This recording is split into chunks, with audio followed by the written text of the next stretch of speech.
ಕೊಡ್ವಾ ಶಿಲ್ಪ ಕೊರಿ ಹೋಗಿ ಅಕ್ಕಿ ಯಾಕೆ ಅನ್ಸ್ತಾವ ಹೋಗಿ ಕೊಡ್ತಿಲ್ಲಮ್ಮ ಅವ್ರು ಜೀವ ಮಾಡ್ತಾರೆ ಅಕ್ಕಿ ಎಸ್ ಎಸ್ ಎಲ್ ಹೋಗ್ಯಾಳ ಅವ್ರು ಜೀವ ಮಾಡ್ತಾರಮ್ಮ ಹೆಂಗೆ ಹೋಗಿ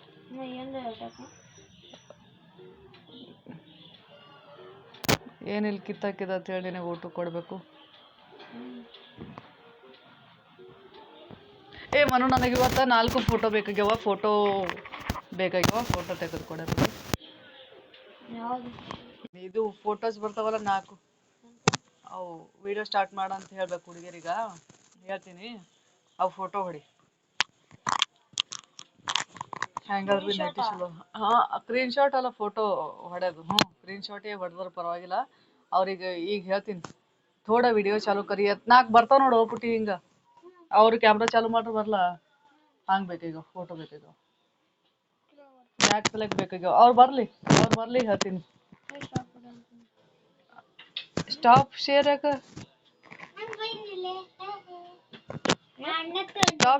ಮಾಡ್ತೀನಿ? ಓ ಮೈ ಗಾಡ್ ಏನಾಯ್ತು ಇವ ಅನಲ್ಲ ಏನ್ ಮಾಡ್ಯಾನ?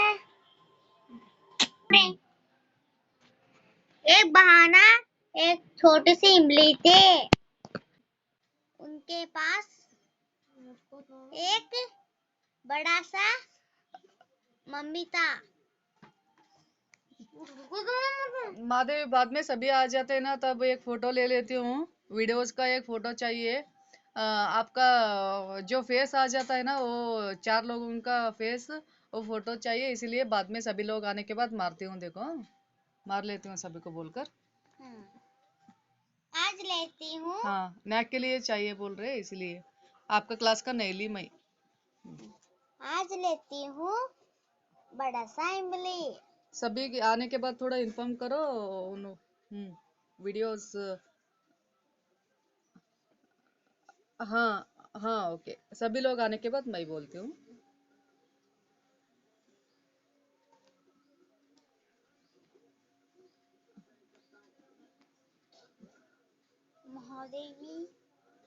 महादेवी को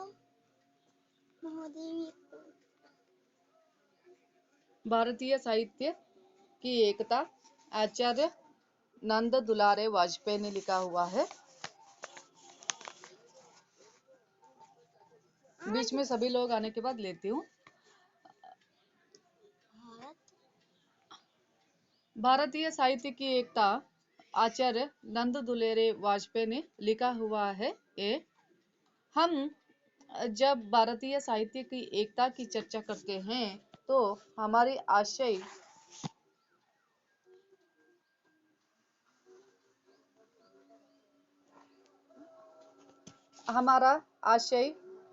भारतवर्ष की भिन्न भिन्न भाषाओं की साहित्यिक और समाश्रता से होता है. यदि आज हिंदी, बंगाल, मराठी, गुजराती, दक्षिणी भाषाओं के साथ को देखें तो उनमें थोड़ा बहुत अंतर भी माना जाता है.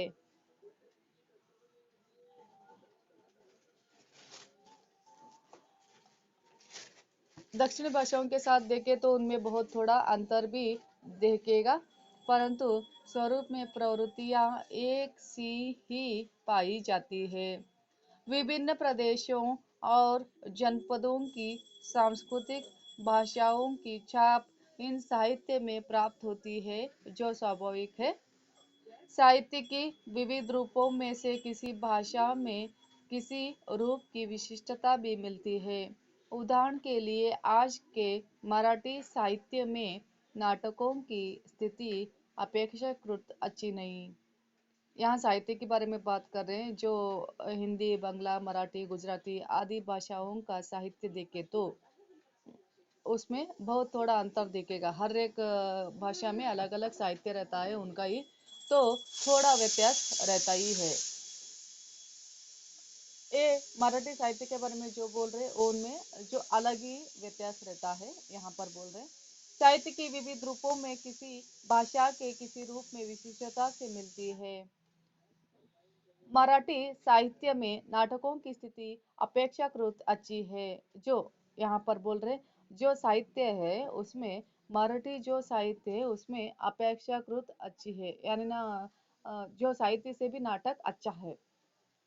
वैयक्तिक निबंध भी उनके यहाँ अधिक परिणाम में लिखे जा रहे हैं। वैयक्तिक जो निबंध रहते हैं वो भी अच्छी तरह से लिखते जा रहे हैं। यहाँ उनकी प्रासंगिक विशेषता है।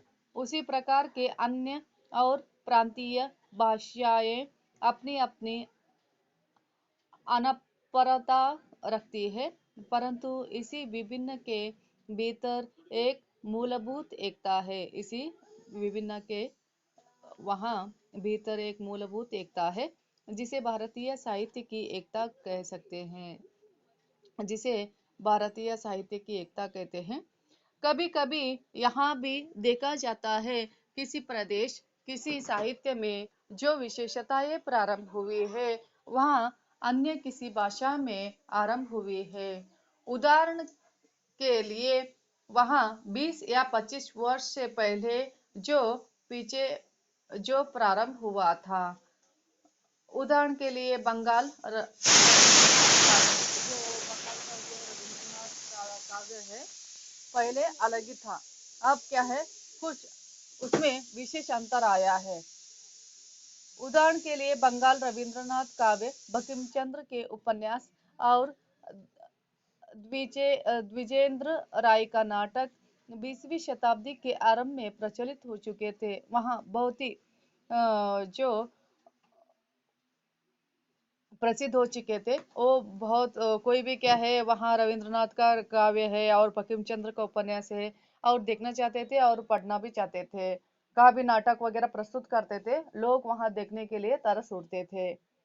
नाटक की 20वीं शताब्दी में आरंभ से वहां प्रचलित हो चुके थे। हिंदी में उन्हीं भावनाओं और शैलियों की रचना का वहां काल पश्चात प्रारंभ हुई। इससे केवल इतना सिद्ध होता है कि भारत साहित्य में आदान प्रदान का परंपरा चला करती है। विभिन्न प्रांतों के साहित्य में अपने सहयोगी प्रांतों की रचना आवश्यकतानुसार वहां उपयोग करते रहते हैं। यह तथ्य मूलतः भारतीय साहित्य की एकता ही लक्ष्य है। कहा जा सकता है आज की स्थिति में भारतीय साहित्य की एकता ही बात क्यों सोची जाए। यहाँ पर बोल रहे कि भारतीय साहित्य में एकता जो है उसके बारे में सोच रहे हैं कि हम संसार के दूसरे देशों के साहित्य साहित्य से संपर्क रखते हैं और अथवा क्यों आवश्यकता अनुसार वहाँ उसका प्रयोग नहीं करते। क्या विश्व भर के साहित्य एक इकाई नहीं है, यानी ना पूरा इस दुनिया का जो साहित्य रहता है वहाँ एक ही एकांकी नहीं है क्या, पूछ रहे, प्रश्न कर रहे। इन प्रश्नों का उत्तर दृष्टियों से मिलता होगा, इन्हीं प्रश्नों का उत्तर अलग अलग दृष्टियों से मिलता होगा। भारतीय समाज में एक विशिष्ट सत्ता है, सामाजिक और क्रमानुक्रम वहाँ एक निश्चित स्थिति है पहुंचा हुआ है, उसके दार्शनिक और सांस्कृतिक आदर्श में वे नहीं है। किसी अन्य देश के लिए इन कारणों में भारतीय साहित्यकार अन्य देशों की कृति अनुशीलन करते हुए उन्हें इस प्रकार का ग्रहण कर सकते हैं जिस प्रकार वे अपने देश विभिन्न साहित्यिक कृतियों को ग्रहण कर सकते हैं। यही एक हमारी प्रश्न हमारी साहित्यिक परंपरा भी उठता है। कोई भी अपने देश साहित्यिक परंपरा का नाता नहीं तोड़ सकता। देखिए कोई भी बहुत सारे लोग रहते हैं उनका ये क्या है अलग, उनका जो साहित्यिक जो नाता है कभी भी नहीं छोड़ सकते हैं। अतीत का प्रभाव वर्तमान पर पड़ता ही है, जो अतीत रहता है उसका प्रभाव वर्तमान जो चलता हुआ जिंदगी पर पड़ता ही है। इसके लिए उल्लेखनीय बात यहाँ है कि भारतीय परंपरा बहुत पुरानी है। जो हमारा भारतीय परंपरा है बहुत ही पुराना है, आदि मानव से लेकर अब तक आ रहा है आधुनिक काल तक, और बहुत पुराना होने के नाते उसका ही विशिष्ट जो संस्कृति है हमारा देश का, अलग अलग देशों का अलग रहता है लेकिन हमारा जो देश का संस्कृति है आचार विचार है अलग है। वहाँ अतिशय समृद्धि है, यानी ना बहुत सभी देशों से भी हमारा देश क्या है बहुत ही समृद्धि से भरा हुआ है। ऐसी स्थिति में यह संभव नहीं है कि हम अपनी सारी विरासत को छोड़कर दूसरे देशों के साहित्य को छिछला अनुकरण करने लगे। अब देखिए बहुत सारे लोग हमारा देश का छोड़कर फिर दूसरा जो वेस्टर्न कल्चर है और जो हमारा छोड़कर भारत का छोड़कर जो दूसरे दूसरे विश्व के और दूसरा फॉरेन के जो वहाँ साहित्य को अपनाने लग जाते हैं, यानी ना वो अच्छा नहीं है। कहा जा सकता है प्रगति का दौर संसार के साथ रहने के लिए आवश्यक है। हम विदेशी के नए और प्राचीन परिचय रखे और उसे अपनाए के, परंतु कॉफी टोस्ट कर ले। हम विदेश के नए साहित्य का परिचय रखें, उसमें अपनाए, परंतु बाद में अतिशय सत्य है। यह आवश्यक नहीं है जो कुछ हुआ है और नया सब अभिष्ट हो।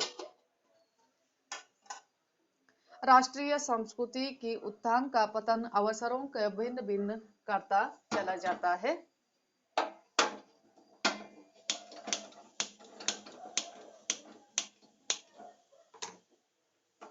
उत्थान के पतन अनुसार वहाँ भिन्न भिन्न हुआ करता है। हम आंख मूंद कर नवीनता के नाम पर वहाँ क्षयमान और संस्कृति वाले साहित्य को अपना कर कोई लाभ नहीं। यहाँ बात कुछ प्रगति के लिए, कुछ वहाँ पाश्चात्य और कुछ देशों की प्रगति में नहीं पाई जा सकती। प्रत्येक देश का अपना अपना विशिष्ट परंपरा के अनुसार करना पड़ता है। ऐसा न होता है कि वहाँ आमूल परिवर्तन या क्रांति भी होगा। उसी देश का वहाँ श्रेयस्कार नहीं कही जा सकती। प्रगति के मार्ग में स्वाभाविक और अपना ही क्रांति अलग रीति से वहाँ करने के लिए तैयार हो जाते हैं। जो बंगाल का साहित्य है और दूसरे विश्व का साहित्य है, अलग अलग तरीके से रहता है। जो हमारा जो भारत का जो साहित्य है वो वहाँ अलग जो दृष्टि से देखते हैं। जो हमारा भारत की संस्कृति है वह भिन्न है।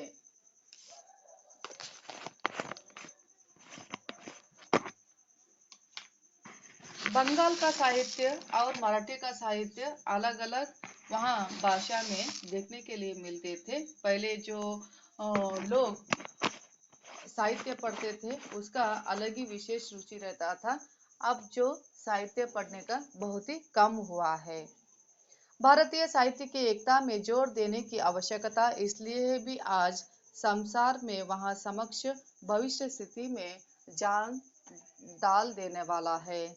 विघटन की शक्तियों का वहाँ इतनी बलवाती और हो गई है कि वहाँ नया विकास और नया संगठन को प्रकर लाया है। यहाँ उचित होगा इसके विपरीत यहाँ अधिक आवश्यक और अपने साहित्य, अपनी कला, अपने दर्शन द्वारा संस्कृति का एक नया आज प्रकाश दिशा ज्ञान देने की चेष्टा कर रहा है।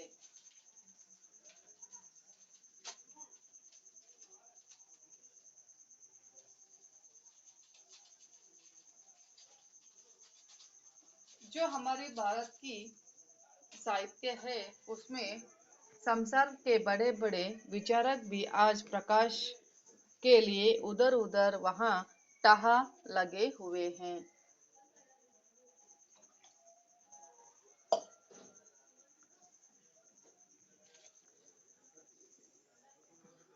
उनमें से कुछ यहाँ भी है उदाहरण मिलते हैं। भारतीय साहित्य में भारतीय जीवन और नया मार्ग हो सकते हैं। ऐसी स्थिति में नई प्रगति को दौड़कर वहाँ अपनाने की अपेक्षा प्राचीन साहित्यिक वैभव और दृष्टिपात से करना अधिक अच्छा होगा। यदि हम अनेक देशों की वहाँ प्राचीन साहित्य को देखें तो और एक मूलभूत और इकाई दिखती होगी। इनमें एक बड़ा प्रमाण यहाँ है कि हमारे कतिपय महान साहित्यिक जन्मसत्ता को पता न होने का वहाँ समस्त प्रांतों का उसका प्रचलन है। उन्हें समान और सम्मान प्राप्त है, उन्हें समान भी प्राप्त है और सम्मान भी प्राप्त है, क्योंकि वाल्मीकि के कार्यक्षेत्र का निर्देश क्योंकि वाल्मीकि का जो कार्यक्षेत्र का निर्देश है वहाँ व्यास और व्यक्तित्व और उनकी वहाँ ईयता का अज्ञाता ही रहेगी। फिर भी सारा देश उन्हें अपना समझता है। कालिदास भी प्रायः ऐसे ही स्थिति में है। जो प्रायः ऐसे ही स्थिति में है। वहाँ विभिन्न प्रांतों का पंडित इन्हें अपनी अपनी वहाँ और खींचने का प्रयत्न करते हैं, परंतु कालिदास वास्तव में किसी प्रांत के कवि नहीं थे। जो कालिदास है वास्तव में किसी एक प्रांत के कवि नहीं थे, वे समस्त भारत के कवि थे। जो कालिदास है वहाँ किसी एक प्रांत के न रहकर भी वहाँ पूरे भारत के कवि थे। हमारे देश का विविधता के लिए एक वहाँ चेष्टा और चिरकाल में हो गई है। इसी कार्य में साहित्य का वहाँ रूप और वैदिक साहित्य का द्वारा प्रतिष्ठान हुआ है। आज भारतीय ग्रहों और वैदिक संस्कार जो केवल राजनीतिक और मानव के सभी विशिष्ट भारतीय नागरिक और रामायण और प्राचीन दक्षिणी वाल्मीकि रामायण आदर्श को मानते हैं और उसके वहाँ भारतीय संस्कृति का एकता अत्यंत बलवती और महान होते चला जाता है। इसके वहाँ कर्दई वहाँ लंका का राजा था, जो रावण इसके लिए जो लंका का राजा था वहाँ आ जाता है। ऐतिहासिक में है महाकाव्य, जो ऐतिहासिक में हम देखे गए तो रामायण आ जाता है, महाभारत आ जाता है, जो बड़े बड़े महाकाव्य आ जाते हैं उसमें रावण का नाम जो रामायण में लिया जाता है।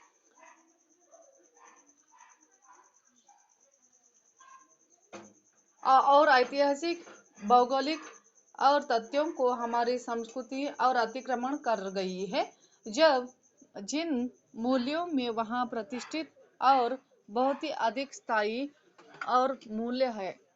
कालिदास और भवभूति भारतीय और वैभव युग में प्रतिनिधि कवि है। भारतीय युग में प्रतिनिधि कवि है।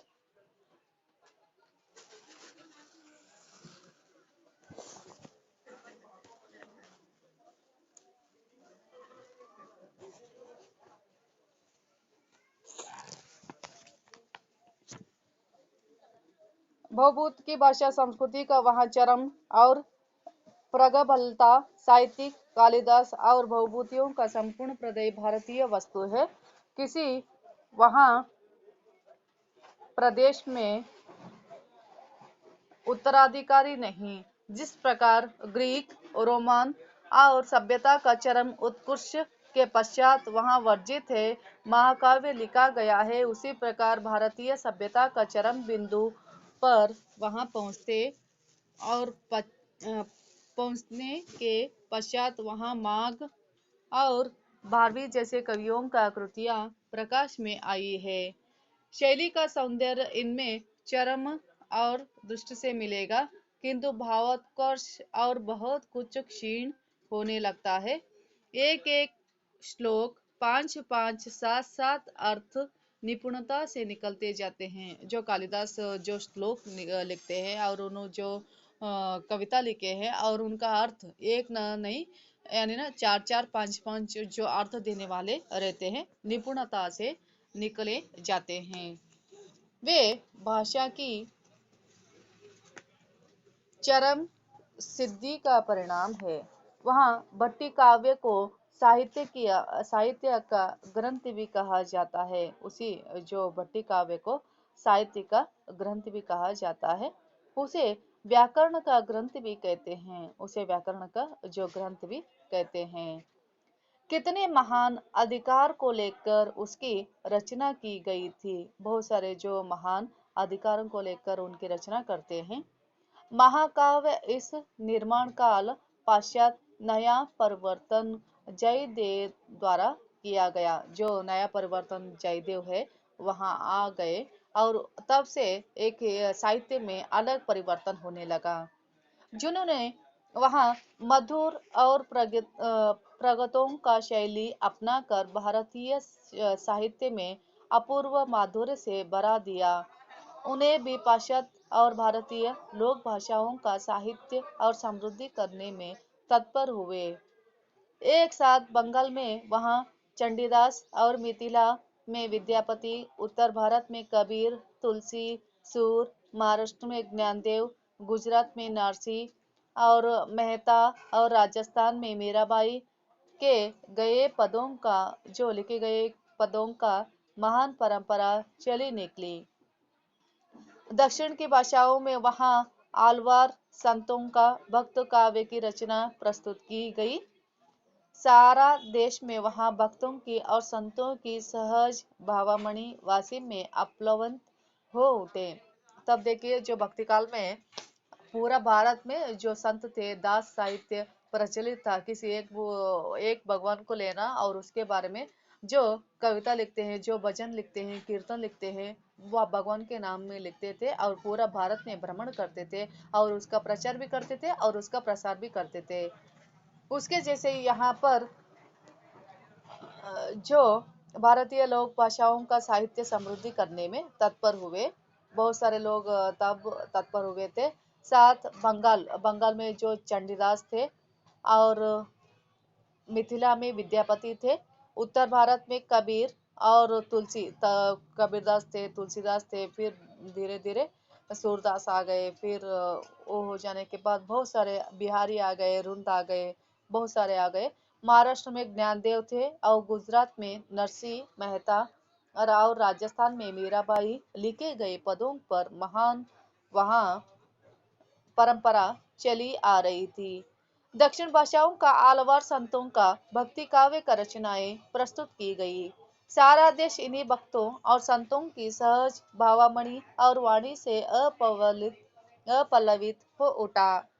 तुलना में की गई इन भाषाओं का कवि वहाँ संतों का प्रतिभा बहुत उत्कर्ष और साहित्यिक भाषा है। वहाँ प्रेरणा का प्रश्न भी बन गया। सभी कवि एक की वहाँ प्रेरणा प्रचलित हुए और हम उन शब्दों का वहाँ प्रेरणा के रूप में लोक भाषाओं का वहाँ साहित्य और संस्कृति की तुलना की गए। यहाँ प्रश्न अधिक महत्व नहीं है। जिन राष्ट्रीय और सामाजिक परिस्थितियों ने इसी साहित्य को जन्म दिया और रूपरेखा का निर्धारित किए, उसका विवेचन भी हमारा यहाँ आवश्यक नहीं है। हम तो केवल यहाँ देखते हैं 14वीं और 17वीं शताब्दी का समस्त देश में एक ही साहित्यिक ध्वनि गूंज रही है।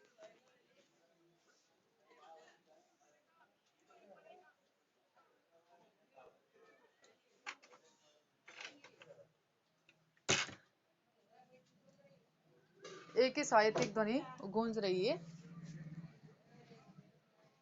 वहाँ एक लोक क्रांति का शक्ति है, चरम विश्वास रखने वाली सशक्त और बलवती ध्वनि। उन्नति और विकास अथवा वहाँ प्रौढ़ता और परिपुष्टता के युगों में ही नहीं, वहाँ बल्कि इसी आरोह और अवरोह के साथ युगों का भारतीय साहित्य में एकता और साक्ष्य मानी जाती है। हम हिंदी साहित्य के रीतिकाल कहते हैं। जो हिंदी साहित्य में जो हिंदी साहित्य का इतिहास देखा गया तो उसमें 4 काल करते हैं। रीतिकाल, आदिकाल, आधुनिक काल, ऐसा मध्यकाल रीतिकाल, आदिकाल, आदिकाल होने के बाद जो मध्यकाल आ जाता है, और मध्यकाल हो जाने के बाद आधुनिक काल आ जाता है। आधुनिक काल बोले तो इधर कलयुग से, यानी ना अब तक कितने भी कवियां हैं वो सभी कवियां आ जाते हैं। हर एक ऐसा हिंदी साहित्य में जो काल करे हैं उसमें हर एक काल में अलग अलग अलग अलग कवियां हमें देखने के लिए मिल जाते हैं, जो उन्होंने जो रचना करे हैं उस काल के बारे में जो प्रचलित थे उसके बारे में लिखे गए हैं।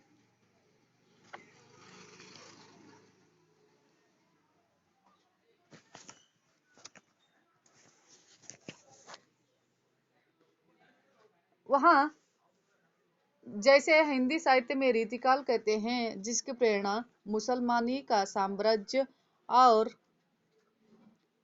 पारसी साहित्य के वहाँ परिस्थितियों पे उत्पन्न हुई, इसी एक प्रदेश में सीमित नहीं था।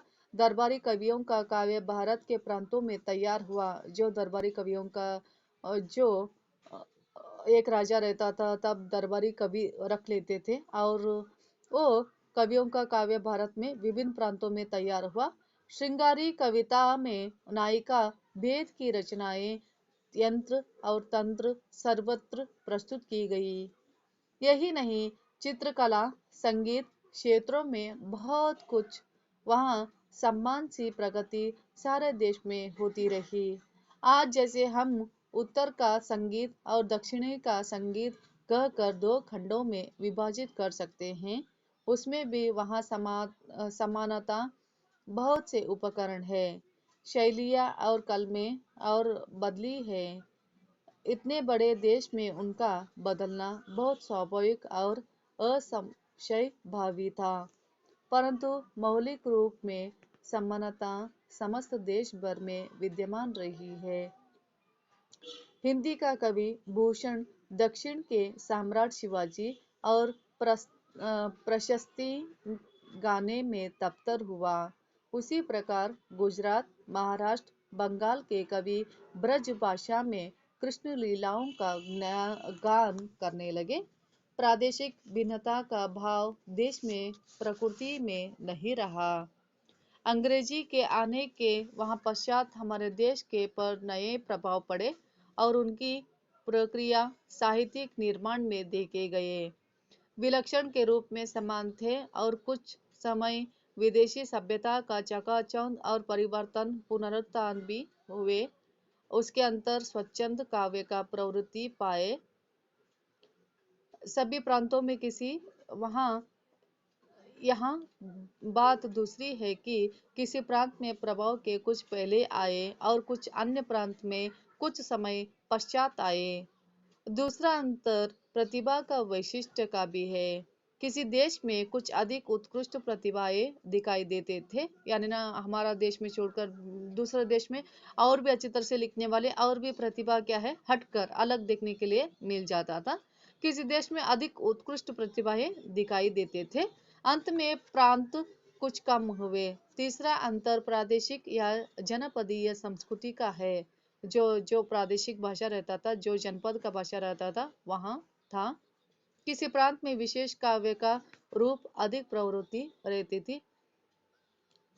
थोड़ा सभी वीडियो चालू करिए, थोड़ा स्क्रीनशॉट लेती हूँ। आपको आता है तो आप ही क्या है लेकर मुझे सेंड करिए, नहीं तो वो 4 लोगों का तो ना जो वीडियो आपका फेस दिखता है ना वो चाहिए नैक के लिए, इसीलिए थोड़ा वीडियो चालू करिए गर्ल्स। नैक के लिए चाहिए इसीलिए थोड़ा।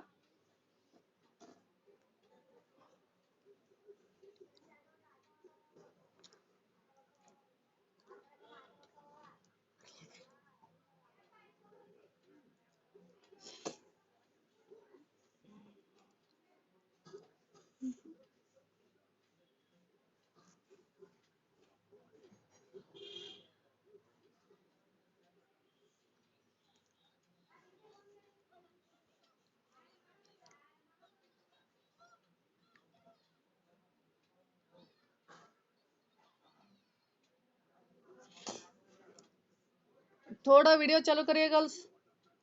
एक फोटो होना था, लेती हूँ।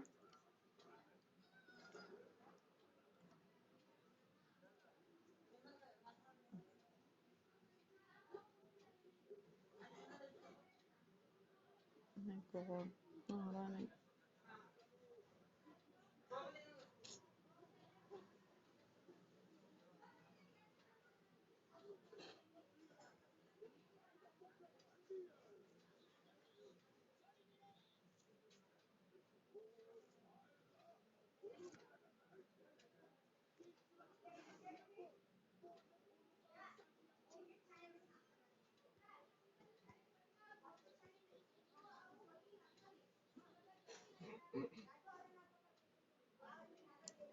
ಏ ಮನು ಹೆಂಗ್ ಬರ್ತದ ಇದು? ನಾಲ್ಕು ಮಂದಿದು ಬರ್ತದಲ್ಲ.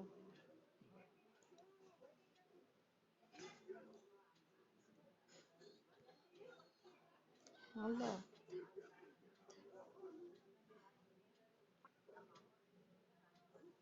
ಇದು ಅಲ್ಲ ಹಿಂಗ.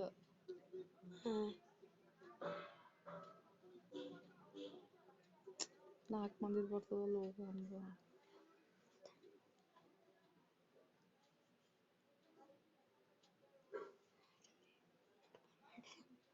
ನಂಗೆ ಬರ್ತದ ಬರ್ಲಾಗ್ಯದ.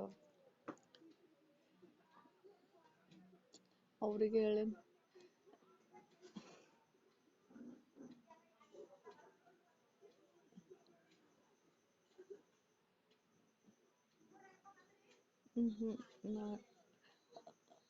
ಇದು 4 ಮಂದಿದು ಬರ್ತದೆ ನೋಡು. Right right right.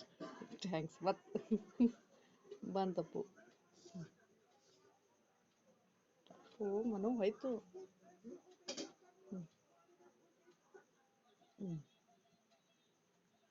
ಜಸ್ಟ್ ಒಂದು ಫೋಟೋ ಬರ್ಲಾಗ್ಯದ ನಿಂದು. ಬಂತು ಬಂತು.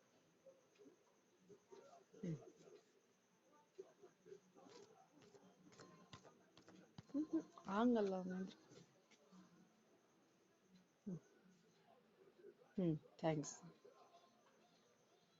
ರೂಪಾ.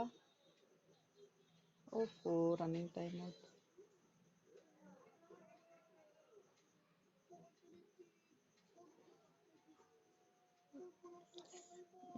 ಇದು ರೂಪಂದು.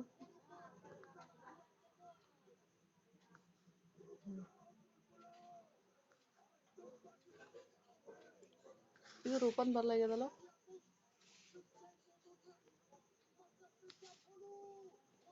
ಇದು ಆಯ್ತು. ಮಾದೇವಿದಾಯ್ತು.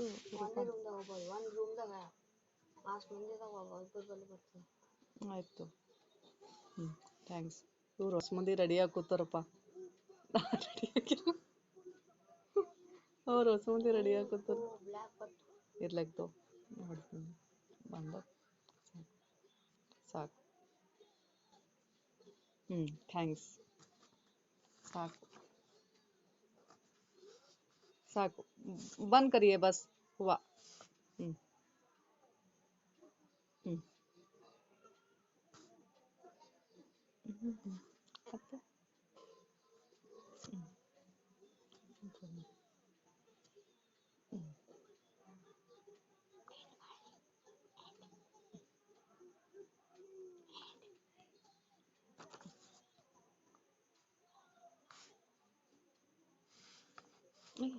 ಮತ್ತೆ ना क्लास होती ना। तीसरा और उत्तर प्रादेशिक और जनपदीय संस्कृति का है। वहाँ तीसरा पद में विशेष काव्य के रूप में अधिक प्रवृत्ति मिलता है। दूसरी काव्य देश के अन्य और रूप में भिन्नता प्रादेशिक जलवायु का तज्जता होती है, जो मूल रुचि में पाई जाती है। विभिन्नता के लिए अतिशय स्वाभाविक और साहित्य में मूल और विकास धारा का भावभूति में पड़े हैं। प्रादेशिक जो साहित्य का क्षति पहुंचाती है, परंतु साहित्य में शंका का निर्मूल सिद्ध करता है। भारतीय जनता अपने ऐतिहासिक जीवन के बराबर वहाँ देखती आई है और साहित्य में देश का विभाजित करने में साधन भी नहीं कहा जा सकता। यहाँ सदैव ही वहाँ संयोजित और अवधि का कवि विविधता में अंतर निहित और एकता का देश और संस्कृति का प्रमुख विशेषता यहाँ है। हमारा प्राचीन साहित्यिक विकास में इसका निर्देशक हुआ है। भविष्य में यहाँ एक एकता और प्रतिष्ठित होगी और स्थिरता के लिए अपने अधिक स्थान पड़ा है। इतिहास में वहाँ तथ्य की और संकेत करता है। जब जब हमारे देश में भाषा, साहित्य और संयोजक शक्ति का कम हुए हैं, वहाँ कृतकथा तथा विदेशी और प्राबल्य में हुआ है। तब तब सामाजिक और राजनीतिक क्षेत्रों में संकट आया है। हमें राष्ट्रीय और दुर्दिन देखने पड़े हैं। भारतीय साहित्य एकता का आदर्श और सदैव राष्ट्रीय एकता के लिए अक्षय और प्रेरणा स्रोत रहा है और रहना भी चाहिए। ये महाशय आभार है।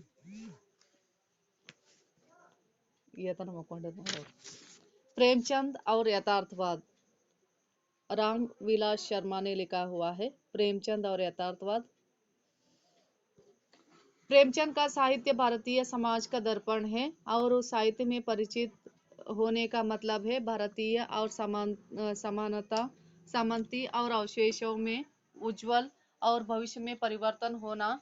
प्रेमचंद का साहित्य किसान, महाजन, हकीम, वकील, जमींदार और राजा महाराजाओं का अद्भुत अचूक बुद्धिजीवी, हमारे सभी वर्गों का अंतर लोग मिलते हैं।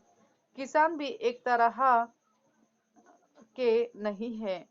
मनोहर बहुत ठंडे दिमाग वाले हैं, लेकिन जब जोश आता है और नवजीवन में बहुत आगे बढ़ जाता है।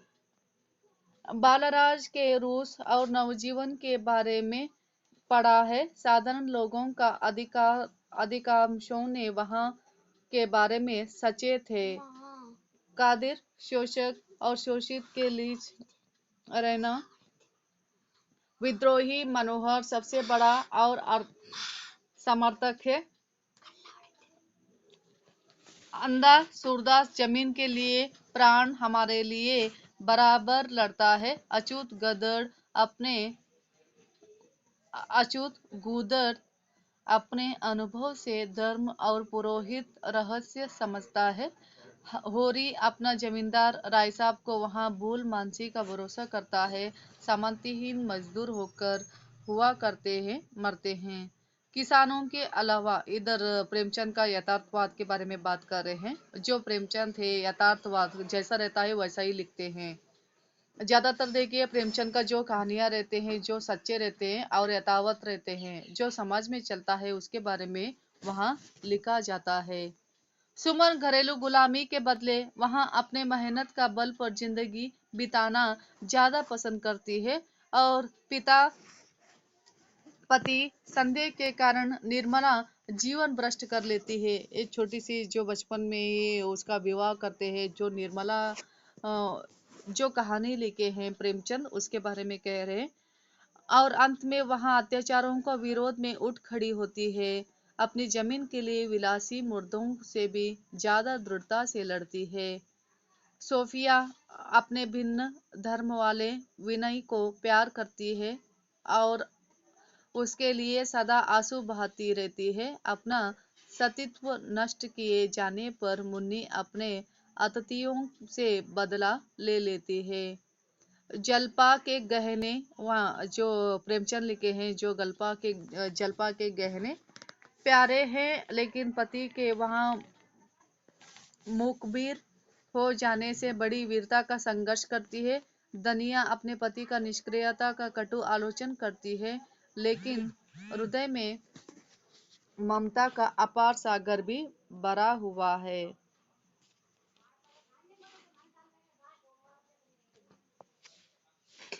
जमींदारों का वहाँ ज्ञानशंकर और अंग्रेजी में पढ़ लिख कर अपने बिरादरी के वहाँ कुछ सभी अत्याचारियों का कान करता है। गायत्री नारी से भी जमींदार भी अपने शोषक धर्मों के रामनामी से छपती है और विनय सिंह देशभक्त है। जमींदार के साथ ही दे देता है। जान सेवक उद्योगपति सामंतों का दोस्त भी है। राजा महेंद्र है प्रसन्न राजा महेंद्र है और प्रतापी समाजवाद में समर्थक है, लेकिन जमीन के लिए लड़ने वाले किसान उन्हें पसंद नहीं। कर्मभूमि जो प्रेमचंद लिखे हैं, कर्मभूमि उसके बारे में है। महान तजी कृष्ण का अत्यंत भक्त है, किसानों में तरह वसूली भगवान का नाम पर करते हैं। गोदान बहुत ही, जो प्रेमचंद लिखे हुए गोदान उपन्यास है, देखे गोदान बहुत ही अच्छी तरह से लिखे हैं। गोदान जो एक गुलजार प्रस्तुत करे थे, और गोदान DD1 में जो सीरियल के रूप में भी आया था। बहुत पुराना है, गुलजार ने उसको डायरेक्ट करे हैं। और बहुत गरीब में होरी उसका जो हीरो रहता है, और दनिया है उसकी पत्नी, और एक बेटा रहता है भोला शंकर, ये सभी आ जाते हैं उसमें। इस्तीफा कहानी, क्लर्क गोली खाकर साहब हमला कर बैठता है। शतरंज की खिलाड़ी दुनिया में बेखबर एक निराली दुनिया में रहता है। कफन जो आप पढ़े हैं, कफन। और चमार चारों ने वहां कर्मचोरी के कारण इंसानियत को खोकर औरत की लाश की चिंता न करके वहां पीते हैं, नाचते हैं, बेहोश हो जाते हैं। और उसी तरह सैकड़ों जीते जागते पात्र प्रेमचंद के उपन्यासों में, कहानियों में भर पड़े हैं। जानवर में भी प्रेमचंद लेखनी का स्पर्श अमर हो गए हैं। जो जानवर में भी जो लेखनी का जो स्पर्श रहता है, वहाँ अमर हो जाता है। गरीब किसान का साथी, वहाँ जबरा कुत्ता है, पूछ की रात मालिक का साथ वहाँ जाड़ा काटता है। दो बैलों की कहानी है, जो दो बैलों की कहानी है। और वहाँ शानदार ऋषभ मध्यकालीन शूरता का प्रतीक बनकर औरतों का पर सिंह उठाने का इनकार करता है, और इनके प्रमाण है। प्रेमचंद की यथार्थवाद कला सबसे बड़ी विशेषता का सजीव चरित्र चित्रण किए गए हैं।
प्रेमचंद की यथार्थवाद में कला के सबसे बड़ी विशेषता है, और सजीव चरित्र चित्रण है। उनके पात्र एकदम जिंदा है, और अपने सच्चाई से पाठक को प्रभावित करते हैं। लोग जानते हैं कि जिस सूरदास ने उनके रंगभूमि पर अमर किए गए, वहाँ वास्तविक था। यहाँ बात उनके और बहुत से प्रांतों के बारे में वहाँ सही है, और उनके नाम बदले दिए गए, और उसके नैतिक विशेषताएं के वही हैं। मोटेराम शास्त्री एक पंडित की नाराज हो गए, और उन्हें समझा गया कहानी उन्हीं पर है। प्रेमचंद का पात्र व्यक्ति जिस रूप में सजीव नहीं, वह किसी वर्ग का सामाजिक स्तर पे प्रतिनिधि नहीं है। होरी पिछड़े किसानों का वहाँ प्रतिनिधि है। मनोहर बलराज उन किसानों का प्रतिनिधि है, और अधिकार पहचान कर उसकी रक्षा करना, धीरे धीरे संघर्ष की तैयारी करना, और उनकी व्यक्तिगत विशेषताओं के लिए भर कर उभर कर सामने आती है। वर्ग का स्तर प्रतिनिधि के लिए रह जाते हैं। प्रेमचंद ने वहाँ पात्रों के लिए वर्गों का विशेषताओं का सम्मान किया जाते हैं, इसीलिए वहाँ पात्र इतने सजीव है। आज के लिए इतना ही बस करती हूँ, फिर कल लेते हूँ अगली बार। महादेवी क्लास छोड़ रही हूँ, देखो।